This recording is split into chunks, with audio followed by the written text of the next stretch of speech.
Okay, so they asked me if I wanted to do a reading or a Q&A, and I said, I don't know, I'll ask them what they want me to do. Do you want me to do a reading or a Q&A?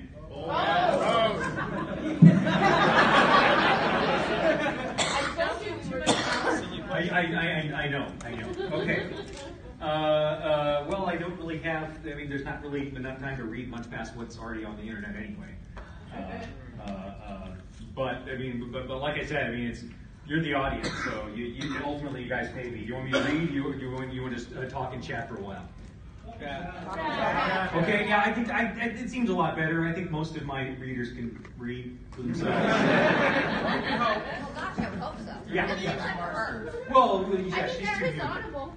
Yeah, there's always Audible. Marsters, I guess, does okay. I really hope we're going to do a cinematic trailer for this book, which they actually started casting that in LA today, and which is fun. I hope we can get Marsters to do voiceover or something. I would love to have him in it. That would be neat. Although he might be. I think paying for an hour of his time might break the budget. He's one of the wealthier actors in Hollywood right now. So. I think it's mainly due to the fact that he's invested very well, but all the same, he works. He does the work he wants to do, which is why it's so amazing that he keeps coming back to the Dresden Files. When I went in to do the recording for Briefcases, the producer was online and was like, "Oh, James asked me to give you a message." I'm like, "Oh yeah, what do you have to say?" He says he wonders when the next book's going to be done. And I'm like,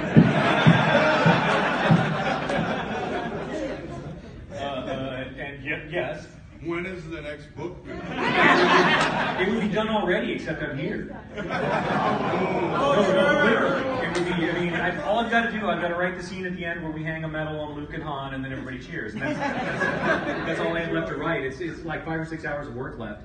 But I'm at a convention instead to see you guys, so that's how important you are. Wow. Yeah. Butter them up. That's it, Jim. Good job, Jim. Way to go. Okay, so we'll just do a Q&A then. But for this to work, somebody has to ask a question. So, all right here. What are you watching? What am I watching right now?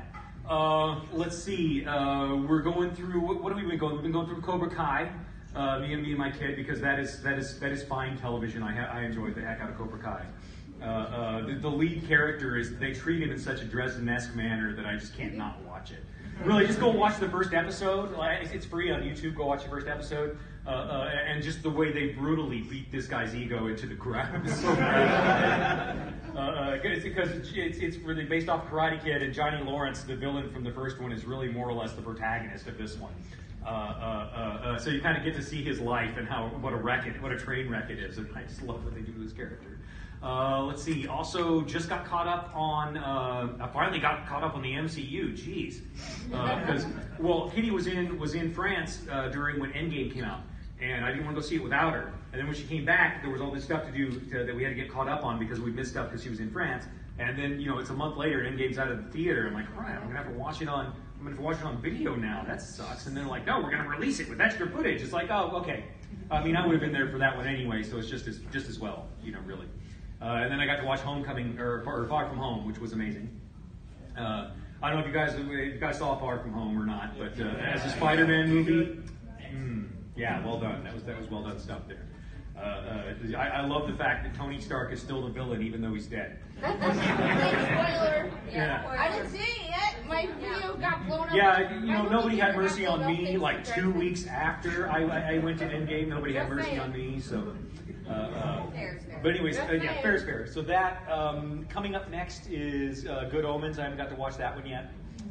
Just got done running through How I Met Your Mother again. That's one of those sitcoms that that one and Park and Rec and Brooklyn Nine-Nine and Good Place are sitcoms. It's like, what do we want to watch? I don't know. We'll put that on. Good Place is the best fantasy on television right now. It really is. I don't know if you guys have watched that, but it is so worthwhile. So yeah, that's what I'm watching though. So there you go. But what else have we got? Yes. Me? Well, you raised your hand. Okay. Hi.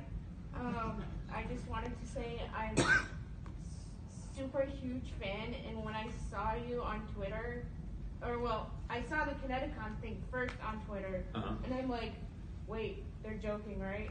And then I went to your page, and then I go, oh wait, that might not be a joke, but he could be messing with us. So I had to go to your official website. Oh, I'll only mess with you when it comes to stories. If it's not story related, I will not screw around with you guys. If it's story related, however, if it's story related, I will lie left and right. I am what you might call an unreliable narrator when it comes to stories. So, don't take it with a grain of salt or 2 or 3. And so I just wanted to say I found your books in Borders before they went down. Back in the day. Mm-hmm. And I don't want to be this like uber weird. Oh, you saved my life. You're like a huge inspiration. Blah blah blah. Because that's so cheesy, but it's true. And if it weren't for Dresden, the fact that I picked him up in a random bookstore, I probably wouldn't be writing myself. So Good. I actually wrote something on Facebook about that because you're not the only person who's told me something like that, and it's always really awkward because I wrote the books and I did the creation and everything, but I didn't do it in order to help you. It just sort of helped you by accident. So it always felt really strange to me that people were coming up and thanking me for this accident. And what can you say in the conversation? You can't just look at it and somebody and go, well, this is awkward. You look at it and go, well, you're very welcome. I'm glad you liked the books and they helped you in a bad time. And that's all you can say.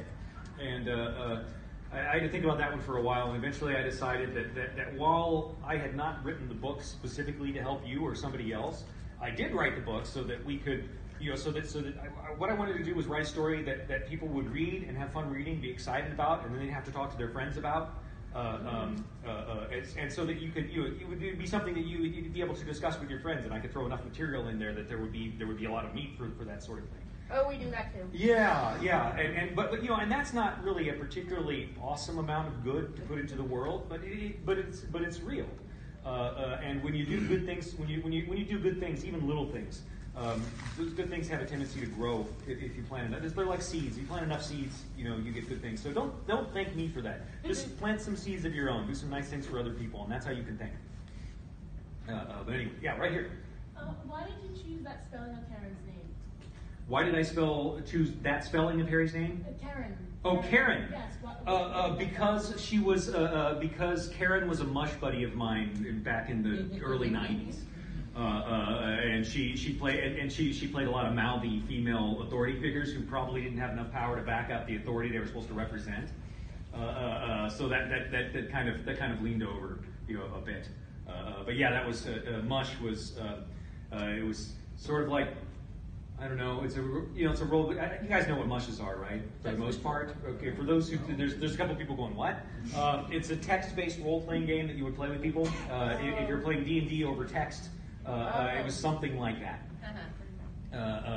Only we were playing Amber diceless. So, which is also was the only reason I got my agent the way I got my agent was because I was like one of the few people she'd met who'd ever played the Amber diceless game as well.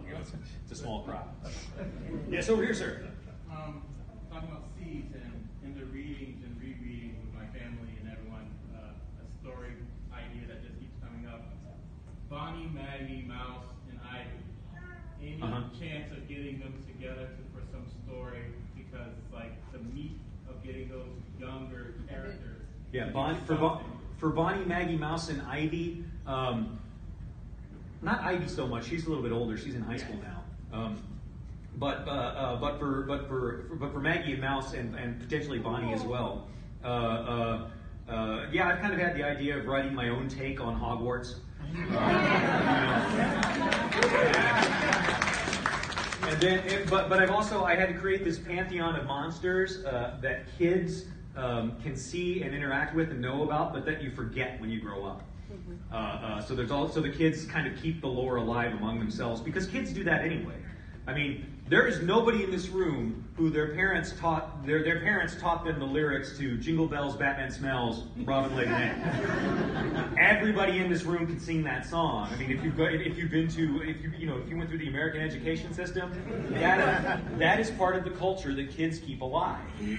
There was this whole kid culture that we grown-ups don't remember too well because, I mean, it happened a long time ago and don't know about. So I was like, well, you can do that, but with monsters. And so there's all these things, and then I just started paying attention to kids and what they're doing. So like, the shoes hanging over the telephone lines. Okay, that's a monster. That's a monster displaying his trophy. I mean, it's all stuff like that. You take stuff that kids are doing and you figure out how can I make this terrifying. But then I'll send Maggie off to St. Mark's Academy for the Gifted and Talented, which should have been St. Mark's Academy for the Resourceful and Talented, because then it would be smart. And as it is, it's just smacked. But all the supernatural kids in Chicago go to SMACT, and all the supernatural interests have a strict hands-off policy of we let the kids sort things out themselves. And so that would be fun. Maggie going off to school, plus Mouse would get an education then, and it would really be a shame to waste a mind as good as his. He's actually smarter than she is. He's like holding up flashcards for her and stuff like that. But it'd be great because then Mouse could learn to read and stuff, and that would make him very happy. And he could read to Justin. Yeah, well, no, not so well. He could read. Well, yeah. Maybe Mouse will become a writer. He can write books with a pencil. There's writers who still single finger it, man. I mean, I don't know how they do it, but right here. I just wanted to affirm, as a preschool teacher, children totally pick up that whole culture, and they don't actually have to teach each other. They just all know it. Yeah. It's creepy, right? Yeah. So we'll do that, but with monsters. And actually, we got to see some of them in the from when we got into Maggie's perspective in Zoo Day. She gets to deal with stuff like that like all the time. So cute. But yes, back here in the very back. Silly question. Yeah, very back. We'll get you next, man. In Aeronauts Windless, there's a lot of interesting hints at the religious culture going on in Spires. They mentioned at the very beginning of the book they think that the war is coming because archangels have been spotted. Yes. Anything you can tell us at all about that? Not. It wouldn't make any sense, and it would ruin big chunks of the story. So no. Oh wait, I answered that wrong. No, I'm not going to tell you. That's why I keep selling copies right there. But right in front of him. So, silly little question. You know how in MCU and all those superhero movies, when they do a crossover, they find some excuse to get the main characters to fight each other? Always. If you were to do something like that, who would you pick to kick Dresden's butt and how? That's not nice. Well, I mean, first of all, I like where your head's at, that Dresden would get his butt kicked. Yes. That is his life. That is his life. I think I would probably have Anita Blake just beat the ever-loving hell out of her. If I was going to do something like that. Although Larry's offered to let me do a crossover, where I could have the Denarians attack the headquarters of Monster Hunter International at Cazador. That might be fun too, So, but yeah, I wouldn't want to cross Dresden with Monster Hunter International though, because he would be worth so much puff. He really would. I mean, he could wreck the planet if he really set his mind to it. They pay a lot to kill him. Yeah, right over here, sir. So just to follow up on that, do you writers ever talk about really doing crossovers? Do writers ever talk about really doing crossovers? Yeah, we do. Actually, I might be able to do. We might be able to do something with me and Larry and David. Had 4th of July dinner together this year when I was out in Utah for a convention, and they want to do something where the three of us might play in each other's world and have like a little trilogy of novellas where we play in each other's worlds for a while, which would be fun. I don't know if we're going to get to do it or not, but that would be a hoot. I got an idea for the first Tree Cat Marine in the Manticore books, and I've got my janitor Sid over in Monster Hunter International, so I could write Sid 2, Janitor 2, The Revenge of Sid, and stuff like that. But we'll have to see. We'll have to see what happens. But yeah, I mean, we talk about stuff, but it's never really like what would happen if so and so got together with so and so. It's just I love your books, and here's this, and this is what I loved about them, and, that kind of thing. But, yeah, right here behind it. Mac's Pub, is it an actual place you've been to before, or is it just like your dream pub? It's Cheers, man. I mean, it's Cheers. Max Pub, that's honestly what it is. I mean, I've never been to Chicago before in my life. I've been to Cheers. Well, I live in Jacksonville. I have 3 Cheers within walking distance of my house. No. No, I mean Cheers more like the TV show. You know, I mean it's that bar from the TV show. All right. It's more like that, just a bit grottier and smokier. But yeah, I mean it's not based on a real place. I'd never even been to Chicago when I started writing the Dresden Files. I mean, originally they were set in Kansas City, and my writing teacher wouldn't let me keep them there. Glad you changed it. I guess, you know, I mean, I had to get. I did eventually get to Chicago, which is cool. Right here. So we've had some short stories from the perspective of Mouse. Any chance you do one from the perspective of Mr.? Short story from the perspective of Mr. would be. That's interesting. Well, I mean, it would be boring. I mean, I think it would be Mr.'s perspective would basically be boring because mostly he's a cat who wants to, you know, sleep where it's comfortable and get out of my sunbeam, and you know, I mean, that's kind of where his priorities are. Mr., you know, has no superpowers beyond being a cat, which he finds completely sufficient to outclass everyone around him. But yeah. So I don't know if that would be fun though. But we'll have to see. 9 lives. No, just cat stuff. That's all he has. Mr.'s character sheet just says, cat stuff, I'm better than you. Like that. That's basically what it is. Right over here. I wanted to know if you had any opinions on the Dresden role-playing game and if you played it. Do I have any opinions on the Dresden role-playing game? I'm the one person in the world who can't play that game. Because I am a power gaming weasel. And so imagine trying to DM me in a Dresden Files role-playing game. Yes, it is that way. I will write it that way in the next book if I have to. You know, it's real. But if I'm the GM, too much like work. But I'm glad everybody else is having a good time. I like the system. I'd love to give the system a try. You know, in another setting, but I can't do it in Dresden Files stuff. But right here. Mentally, how far ahead do you plot books? Like, are you thinking about Maggie as an adult already? I mean, you know what I'm saying as far as... I knew the ending to book 23 by the time I was in chapter 3 of book 1. Everybody goes, wow, that's not how it happened. Okay, so I've been trying to prove to my writing teacher for a long time how wrong she was about all these things she was trying to teach me about writing, which I felt perfectly comfortable doing because I had a bachelor's degree in English literature with an emphasis in creative writing, and she had merely published 40 novels. Only 40. You know, what does she know? So one semester I decided to prove her wrong. I decided the best way to do that would be because, you know, I was in my 20s and in college. I was really confident. And so I decided the best way to do that would be to just do everything she told me to do. I was going to fill out all the little forms and do all her little worksheets, and then she would see what terrible cookie-cutter pablum crap emerged from that kind of rigid process.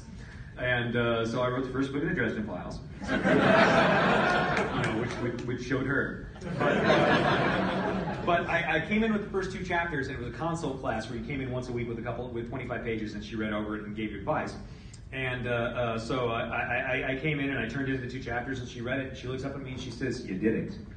And you have to understand, this is a woman who did not believe in coddling her students. She wanted to prepare them for the real world of publishing, which is brutal and merciless.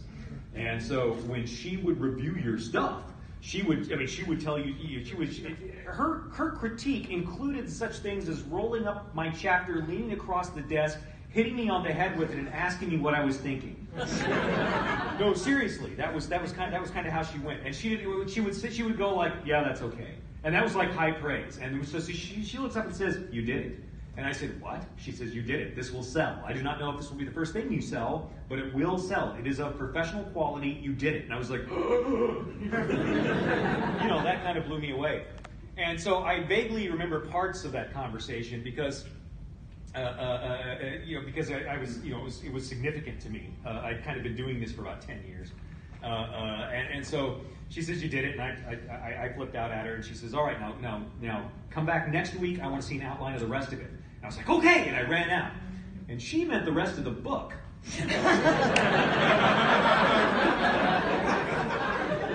I came in next week with outlines of 20 books in a series with a 3-book apocalyptic trilogy to capstone the whole thing. And I rambled. I didn't ramble. I ranted about it for like 15, 20 minutes.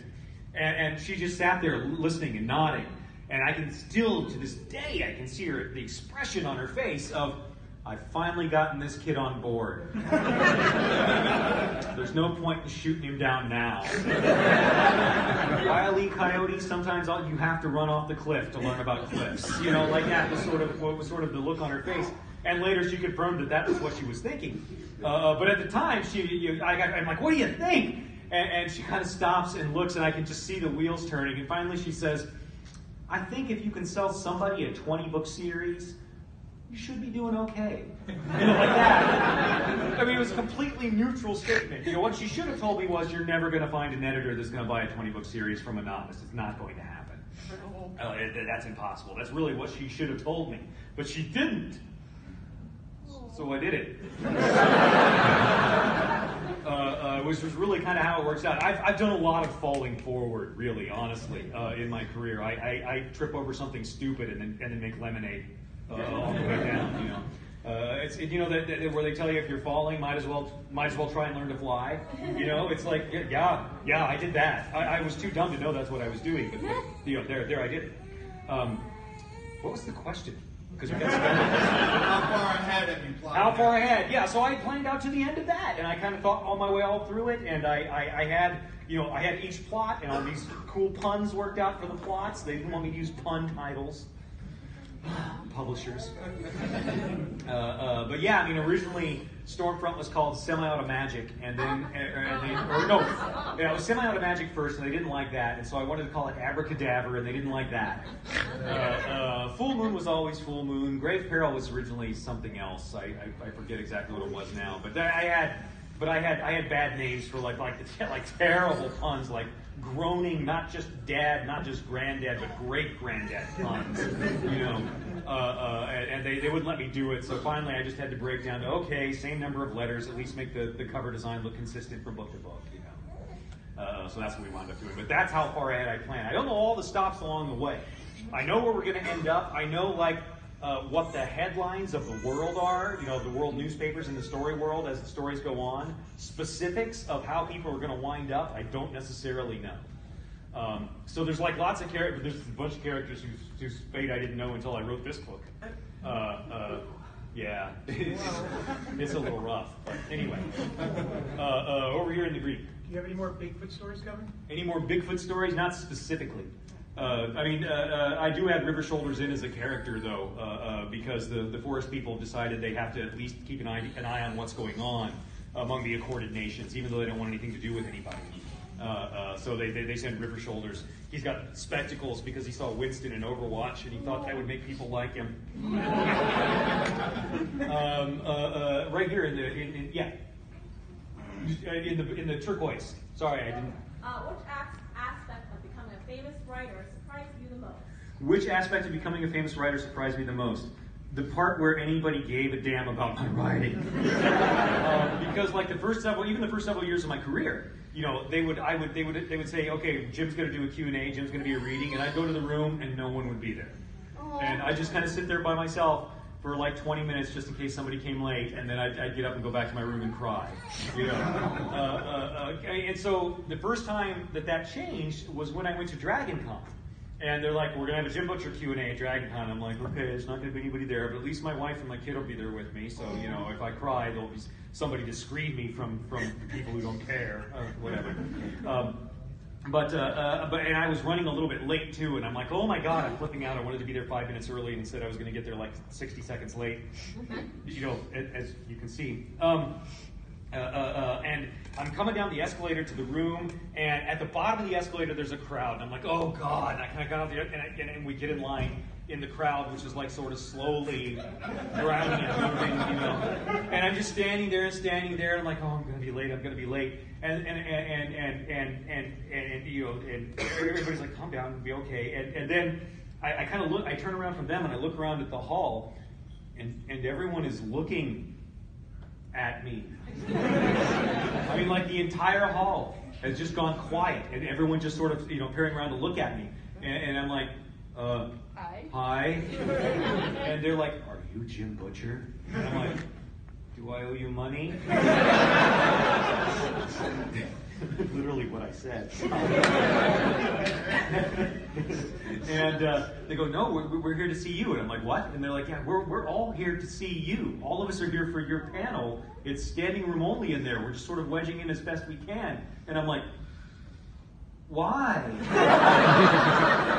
And they're like, we really like your books, dude. They're nerdy and awesome. And I'm like, okay. And that was the first time I felt like an actual professional writer guy. That was stunning when that happened to me. That was just What year? Oh, it was right after Summer Night came out, and about 2 months before Grave Peril came, or not Grave Peril, Death Mask came out. Or I was in the middle. I was writing the end of Death Mask when I had that panel. So over here in the hat. You've said in the past that Butters was a throwaway character that wasn't actually going to continue. Oh yeah. When did it change from Butters the throwaway character to Butters the Jedi Knight? Okay, in the first place, that's lowercase Jedi Knight, and we'll just call him Laser Sword Knight. So Games Workshop doesn't sue us. I mean Disney, whatever. I get confused.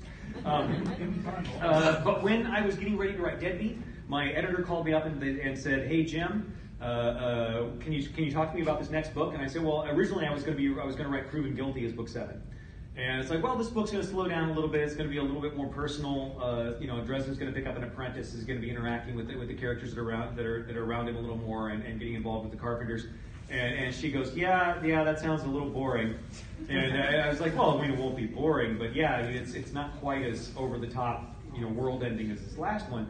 And she says, yeah, you might want to think about, you might want to think about a plot that's a little bit heavier, a little bit bigger, a little bit more rigid. And I'm like, I'm going to hardback? She says, I did not say that. Yes, she did. I did not say that, and you did not hear that from me, but you might want to think about it. I'm like, okay. And so I started putting the book together a year sooner than I expected, and slapping things on. And I'm sitting here thinking to myself, okay, it's going to be Harry Dresden versus a bunch of necromancers. He needs a sidekick who can't help him. And I need a sidekick who's thematically appropriate, yet can't really do anything all that much to help him. And I look back at this little character from 2 books before, and I'm like, ooh, the ME, he'd be good for that, yeah. And we'll get him because he's the medical examiner. He works with corpses all the time. He'd know all about zombie structurally how zombies are, and he's in theme because we'll start it off in the morgue, and yet he can do nothing at all to help Dresden. And then I stopped and said, yeah, but you can't leave him there if you bring him on stage like that because he's going to be getting XP along with the rest of the party. So where's he going to go? And I went, okay.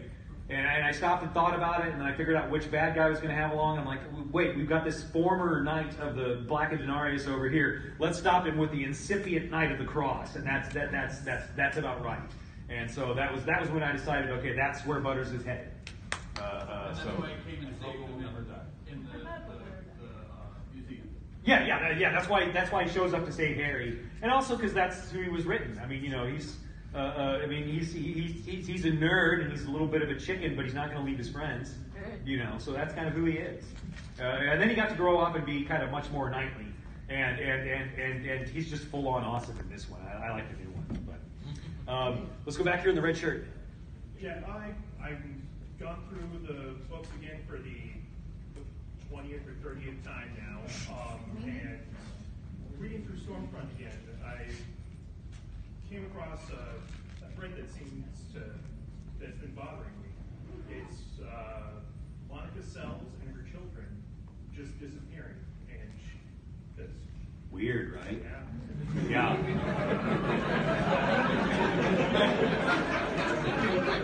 It never happens.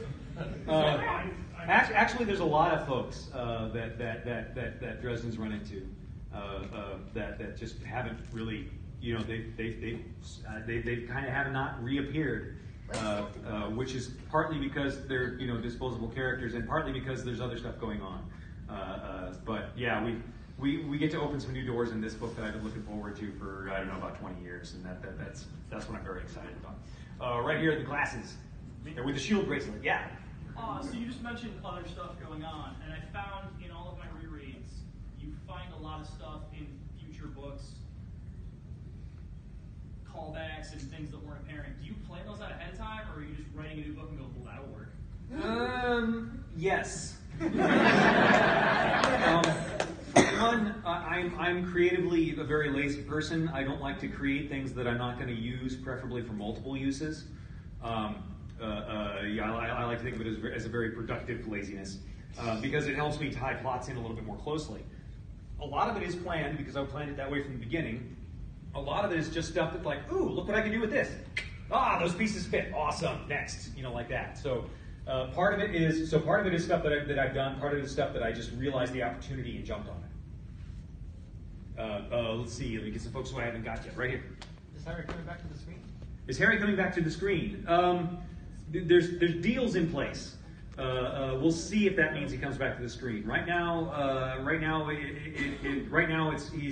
the option is out. Development is in progress. We've got a writer for it to work with me. He insisted that he couldn't possibly write the pilot and the Bible for the series until he'd read all the books, and that would take him at least 6 weeks. And I said yes. And I kind of turned to, it was funny because he said that, and the executives started looking like they were going to go, oh, and just immediately I just talked to everyone and went, yeah, that seems completely reasonable to me. But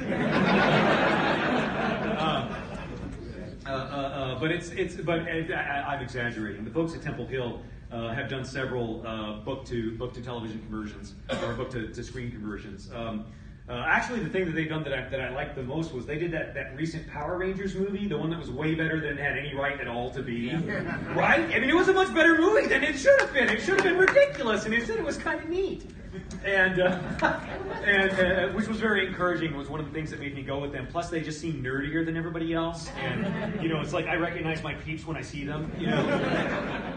So that felt a lot more comfortable. I'm signed on as an executive producer, and I'm going to be doing story stuff for them. Right now, the plan is that we'll be presenting more or less the same story, but we'll be doing a slightly different order because the early books are much harder for them would be much harder for them to set up because honestly, they're just not as well written because I didn't know as much back then. So we'll be doing a parallel reality of Dresden. Rather than a remake of the books, which is going to let me do a lot of things to you guys. Because specifically, I can mess with you guys now with your expectations from the books, and I can change them in the show, and that will be fun. And they're gonna have to be. You're just messing with your readers again, aren't you? Yes. This scene is going to cost us $125,000. No.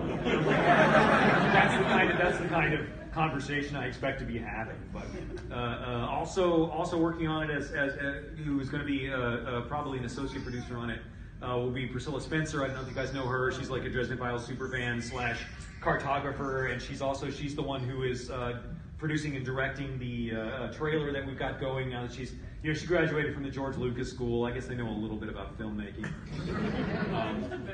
But anyway, so that's kind of where the situation is right now. That's where we are right now. Here in the back with the hat and the glasses. I'm actually a relatively new fan. I found out about you because I found a free book. Oh, cool. And it had a short story in it by some guy named Jim Butcher. I was like, I've never heard of him. But this story says I was a teenage Bigfoot, and it sounds absolutely ridiculous. Yeah. Read it, loved it, said I need to know more about this guy. And then I look into it, and I'm like, the White Council, the family, there's so much to this wizard. Why can't I do something like this? And then like you actually inspired me to start working on a comic I'm working on now. Oh, excellent. But I also, other than comics, I also want to write novels. So that's why I came in here today to ask you. Okay. How do you elongate with like various ideas and plots? Because you already have everything planned out, you said, right? Well, for the most part, yeah. I mean, in broad strokes, I have it planned out. Specifics come along a little bit slower. Like I'll know, okay, there's going to be a big bad guy that is going to show up in book 18, and he's going to do this and this and that. How do you elongate that? Well, I mean, you just gotta. I sat down and I said, well, how many books do I want to write? Well, what do we do? Why don't we just shoot for the moon? We'll do 20 books. And it's like, oh, we could, or I could do like a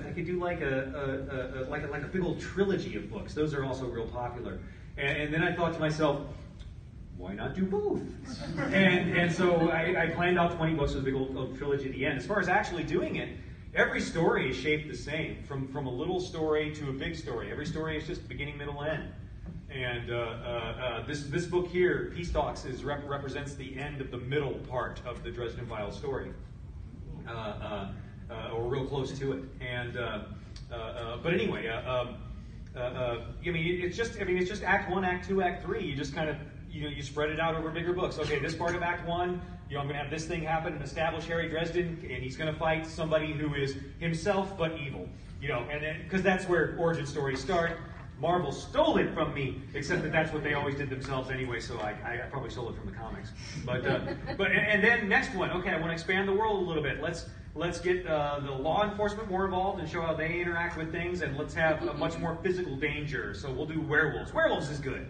Third episode, let's do ghosts like that. And in my head, it's sort of episodes of a TV show. I was watching a lot of Buffy and Babylon 5 at the time, and Buffy was real good on a season-to-season level. It was amazing. Babylon 5 as a whole story arc was amazing. They were dropping plot threads in season 1 that did not come out until season 5, and that was just unheard of. At that time in TV when it was the land of episodes. But really, if you can tell a short story, because I can ask you, how do you compress things so they can go in a comic? I've tried to write comics; they're hard.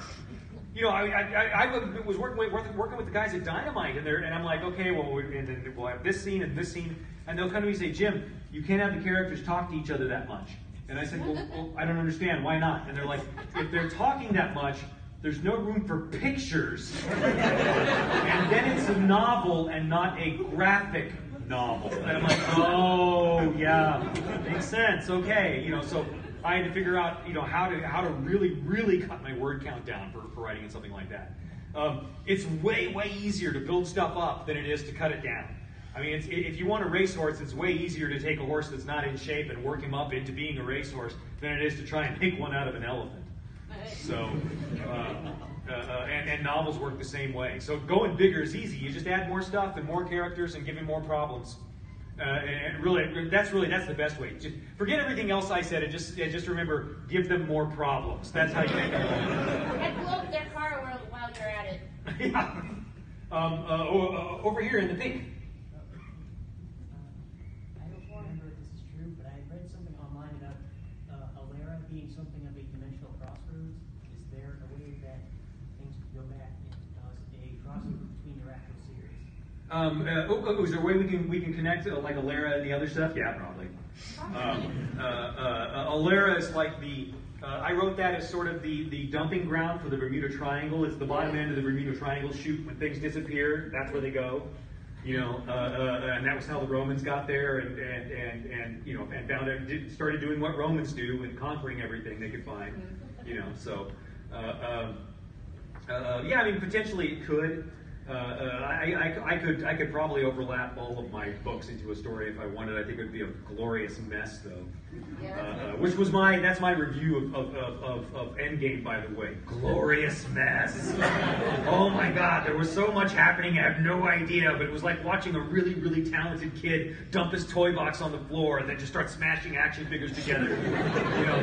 That was what that was like. I loved every minute of it. That was amazing. No spoilers, please. My movie theater kind of exploded. Right. Okay. Here in the blue with the yellow name thing. Yes, sir. Okay. Out of all your series, if you could make the game that you wanted to play, what would it be and what type of game? It would be a video game. I would actually do the Dresden Files I would want to do Dresden Files as a City of Heroes style LARP, or a City of Heroes style MMORPG rather. That's what I would want because you would make so much money. Just so much money. Video games are so much bigger than even movies. Much less books. Wow, the video game world. That would be great. And then you had one you also had a question also in blue, right next to him. Are we going to see the Cinder Spires on the big screen? Will we see the Cinder Spires on the big screen? I don't know. There's interest. everybody's buying up everything in Hollywood right now. I think it was Legendary that was sort of interested in Cinder Spires. We'll have to see what happens. But yeah, I actually, my agent out there, my Hollywood, I got a Hollywood agent now. And my Hollywood agent is like, well, are there any books that you haven't published or haven't written, or just stories? Really just put an idea for something together and put it on a piece of paper and copy it so it's copyrighted, and then give it to me and I'll sell it to someone. It's like, wow, that seems a little shady to me. I mean, because there's a bunch of books that I've written that not only have I not saved, I've actively tried to destroy the copies whenever I could find them, which were my trump books, my books that I wrote before I wrote anything else. And they're awful. I mean, they're just awful. I scrapped the one that I was sure was going to change the world was my first epic fantasy epic that I wrote, and it was terrible, but I wound up scrapping it and using the parts in Alera mostly, so that kind of worked out. But let's go over here in the back with the beard. I heard a rumor that Furious of Calderon was inspired by an argument with an internet troll.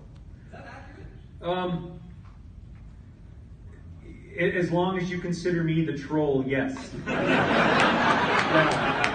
Furious of Calderon, the Alera books were inspired. There was a discussion going on online on the Del Rey Online Writers Workshop. Back before I got published, this was like 97, 98, somewhere in there. And I was feeling pretty good because my teacher had a year or two before told me that I was going to be a professional writer. She knew. She's published 40 novels. I know, man. I'm not all that bright. I really am not. But there was this huge discussion going on, and one side of the discussion was, and all of us were like wannabe writers. Nobody was published or anything like that. It was just a bunch of internet loudmouths, and I was one of them. And so we're on the internet, and we're arguing back and forth. And the discussion came, and this was the big argument that came out. And this was one of those discussions where you read what the guy just said to you, and then you hit reply and caps lock and start typing. It was one of those discussions. And so the big one was we were talking about writer creativity in terms of presentation and idea. So the other side of the argument that this other guy was arguing for, the idea was that if you have a good enough idea, you can't possibly screw it up. That the whole idea would sell and sell and sell, and there wouldn't be anything you could do about it, no matter how bad a writer you were. Look at Jurassic Park. That was their example, not mine. But that was their position: was you had to come up with the idea that no one else had, etc., etc., etc. My position was exactly the opposite. It does not matter how terrible your idea is, as long as the writer has enough creativity and enough spin and enough presentation. A skilled writer can take a tired, old, worn-out idea and make it fresh and new again. That people will read it and they'll love it. How many versions of Romeo and Juliet have we had? And that was my response. And so the discussion went back and forth, and finally the guy says, "You know what? Let's see you prove it. Put your money where your mouth is. Let me give you a terrible idea and see you write it into something that makes money."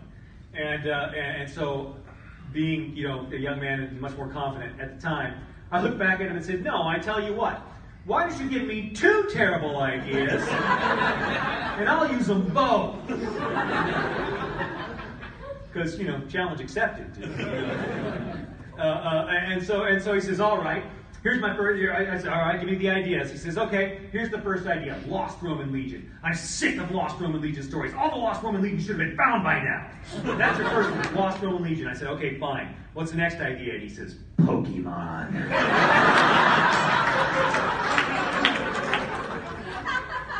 So I said, "Okay." And I went and took it. And I was familiar with Pokemon because my son had gotten into it, and we watched it every morning before he went off to school. We watched Beast Wars, and then Beast Wars was on, and then the Starship Troopers animated thing was on, and then Pokemon came on, and then he went to school. We did that 5 days a week. So I was familiar with Pokemon, and I saw how crazy the kids were about it, and I'm like, oh yeah, this is a big new thing. And so he gave it to me as a terrible idea, and I'm like, dude, your head is so far up your own butt. Okay. And so I went and studied. And I went and studied Lost Roman Legions. And the Lost Roman Legion that most people are talking about is the Ninth Hibernian Legion that marched off north of the wall into Scotland and never came back. And I think odds are excellent that they either became dead or became Scottish, one of the two. But for purposes of this, let's say they marched off into a storm and were never seen again, because that's what happened. They marched off in a storm and were just never seen after that. And so they marched off into a storm and were never seen again. Where'd they go? Went into the Pokemon. So I went and looked up and started looking at Pokemon. Pokemon itself is the fusion of two ideas. The Shinto religion that believes that in all natural things that there is a Holy Spirit. There's a spirit inside a stream, a spirit of the mountain, a spirit of the tree, a spirit of the pebble. And you should respect the spirits. I mean, you disrespect the pebble, it's just a pebble, but you should respect it. And they took that idea and they fused that with WWF wrestling. And that's where Pokemon came from. And so I said, okay, well, let's go with this. Let's take this idea of these spirits inside natural things, and that'll be where the magic comes from, because obviously I'm writing this as a fantasy. And so okay, I gotta have a name for them. I gotta have a name. And in the background, I was watching Big Trouble in Little China in the background, because it's one of my creative writing movies. And we had just gotten to the part where Uncle Chu says, all movement in the universe is caused by tension between positive and negative furies. And I went, ooh, furies. It's even Greco-Roman. Yo, I'm totally taking that. So I called them furies, and then I plopped the Romans down amongst them, and I gave them 2,000 years to ferment a culture, and they developed a culture that was reflective of the original legion that had come into the fantasy world. Original legion, which was half Roman citizens, half German mercenaries, which is what legions were at that time. And so they built a society that was half Roman metropolitan society and half German freeholds. And I said, okay, that's where we're going. And so I put this all together. It was falling together really well. And so I got back online and I told the guy, hey, listen, at the time we still didn't know how the internet was going to interact with publishing rules. Like if you publish something to your web page, did that mean that it was first North American publishing or not? Did you still sell publishing rights, first publishing rights if you'd already done that? So I said, but you know what? I'm not going to put it up here. I don't want to publish it here. I really think I can sell this, and I really think I can sell this to somebody and make some money. And so the guy goes, oh, so in other words, I'm right. Because you're not showing me nothing. In other words, I'm right. I'm like, okay, yeah, man, if that's how you want to think about it, dude, you're right. So he got to be right, and I got a 6-book contract. But yes, that's where it comes from. Yes, sir. Bob and Dresden, you broke up the band. Uh-huh. What went into that decision? Was that something you knew you were going to do at the beginning when you started writing? Oh no, gosh no. Breaking up Bob and Dresden, I broke up the band. What went into that? Yes. Well, Dresden was dead, and as a result, I had to do something with Bob. I couldn't just leave him sitting there. He's too valuable. Something had to happen, and so it's like, okay, so there's. And actually what I did was, okay, something had to happen. Either something fairly innocuous and okay happened, or something really awful happened. I flipped a coin and it came up okay. Which I was dissatisfied with, so I flipped the coin again and it came up okay. And I didn't like that answer, so I flipped the coin a third time and it came up okay. And I was like, all right, the universe is telling me something, so I'll find something else for me to do. Oh, let's have Butters mess with him. Because Butters is getting more and more into the whole supernatural thing, and Bob would be a fantastic resource, and then he can be a baby sorcerer, when I'm done with that. So that was really, that was something that I hadn't even considered. But when I came upon it, I was like, oh, okay, yeah, I have to do something about this. I mean, it's not like they can just pop him under Dresden's arm in the coffin or something. Not that would be an awful thing to do to Bob. Good Lord. Here with the tattoos. My favorite D&D class? It depends. It'll be wizard unless I've just played a wizard for 3 weeks, in which case it's something else. I get terribly bored playing D&D. I mean, I get bored very, very quickly. So in like a month, if we play weekly, in like a month, I'm like, this is dull. Let me try cleric now. No, this is dull. Let me do paladin. Stuff like that. But in the next game I'm playing, I want to play a cleric of some financial god, and that'll be fun. To be the priest of Monetea. Friends, there's opportunity here. We cannot leave this dungeon. No. Yeah, I'll be happy to do that. I'll be happy. I've listened to so many preachers. I can do preacher real well. But back here, Princess Leia. Was there any particular scene or book entirely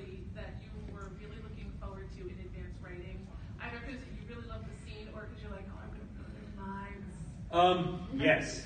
I look forward to writing lots of stuff. There's still more stuff coming in the future I'm looking forward to. I mean, we've got so much to do. We still have to get to the kaiju and everything. Yeah, man. I watched too many Godzilla movies when I was young. That's happening. But yeah, I mean, the first big one was Sue. That was the first one. I've been looking forward to that for about 5 years, and I thought that was a long time to look forward to something. And then we got to Changes, and I've been looking forward to that since the beginning. And then I wrote Peace Talks, and the stuff that goes down in Peace Talks is pretty heavy. It's pretty heavy duty as well. I've been waiting for it for a while. It actually came out a lot cooler than I anticipated. All my beta readers are like crying and screaming and throwing things at me. Yeah, it's a good one. It's the longest book I've ever written, though. So I mean, it's much longer than even Aeronauts Windless. I mean, it's about this much thicker than Aeronauts Windless. So, yeah, it's kind of chunky. All the way at the very back. Including open plot points that have already come out, what's the most far off reality that anyone's ever theorized to you? What's the craziest theory anyone? The craziest crack theory I've ever heard? I bleach a lot of those right out as soon as I to be fair, I do. I don't know. I don't track too many of the crack theories because some of them just make me furious. How could they think that? I mean, I react like a fan. To some of those. Honestly, sometimes it's like, how could you possibly think that about this character? There's all these different things. Calm down, Jim. It's all right. It's all right. They have no power to affect your story world. It's okay. How about right here? Speaking of Sue, who is my favorite character, Uh-huh.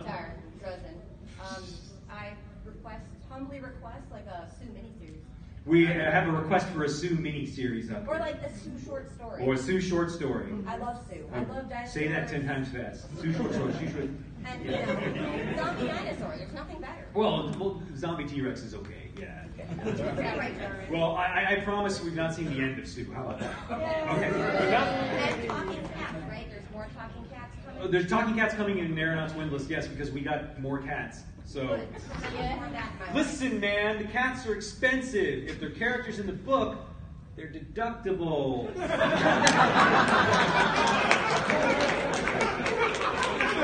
As smart as they really are.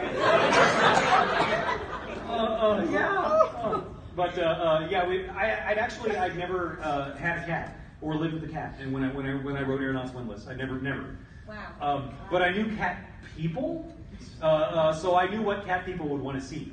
So I just wrote, what is it the cat people are going to want? This. Yeah, you're right. That's exactly what they wanted. Yeah, the number one comment on Aeronauts Windless is cats. So we're going to get, so our little feral kitten our little feral kitten that we rescued will be in the next one. She's the one, we've got 3 Maine Coons, and then this little feral kitten that weighs 4.5 pounds full grown. And she's like this little bitty thing, and a little tuxedo cat, and we named her Zatanna. And she hates people. She'd kill us all if she could, but she bonded to our cat, so we kept her. So our female Maine Coon Meryl is this long-haired, black, elegant, gorgeous, enormous beastie who is graceful and everything a cat should be. And the boys are, they're all like 30 pounds, so they're a little chunky. They're more mountain lion than catty, really, in many ways. And Meryl's like, and Zatanna is like, I'm going to hang out with Meryl. The rest of you are insufferable. And so they're always together. And like, so Meryl will curl up in the sea, and then Zatanna curls up as like a little comma inside her. It's adorable. It's ridiculous. And then she glares daggers at you when you say, but you're sleeping on all of my clean laundry. Because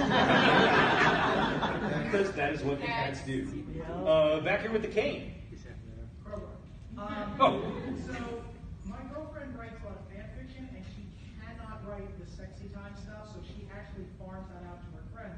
And I'm just curious, when you have to do a steamy scene, is that something you enjoy writing, avoid writing? Like, what are your feelings about writing that sort of stuff? Oh, I actually feel like I'm a little surprised I haven't written more of them, honestly. I mean, that was kind of like when I was mushing and learning to write, that was like, I always played the Dark Lord of Darkness and Pain characters, Everybody there was, every character I played was Nicodemus or Thomas or somebody like that, So when I was mushing, that was my thing, was to write the sexy time characters. But as I got to working, it's like, well, there's less time for that, and there's really, sex isn't nearly as plot relevant, as you would think. At least when you're a young male. Because by the time until you're 25 or so, sex is relevant to everything. And then right about 25, that's when sort of the testosterone levels start to even out a little. That's also when the insurance rates go down for the exact same reason. And you start to think to yourself, maybe there's something to life other than boobs. And so I found myself writing about all this other stuff, and then thinking to myself, shouldn't I? I mean, I've got like sex vampires and everything. Shouldn't I have? Nah, that's all offstage stuff. It's sort of, my goal in that has just been, whenever I'm writing white court vampires, it's like everybody should think that there's all kinds of sexy times going off just behind that curtain, but we're busy doing stuff here, and I've got a deadline. So I didn't throw a lot of sex in. And if it's in the Dresden Files specifically, if it's not plot relevant, it's not there. So for the most part. So I mean, both times. Dresden's had a sex scene, there's been consequences. and you can expect that to continue. Right here. That's actually a perfect segue for my question, which I do not know if you will be able or willing to answer, but I have to try. Are there exceptions to the restrictions that we learned about Molly's mantle placing on her in Cold Case? Are there exceptions to the restrictions that we learned about Molly's mantle placing on her in Cold Case? Well, I mean, I guess if you're good enough at hand-to-hand, there could be, but yeah, there you go. There's your answer. I'm sorry, guys, we're out of time. I kind of went over a little because even though the guys have been standing here very calmly holding up a sign that says stop, because I was late. So thank you very much for your time today, and thank you for your questions.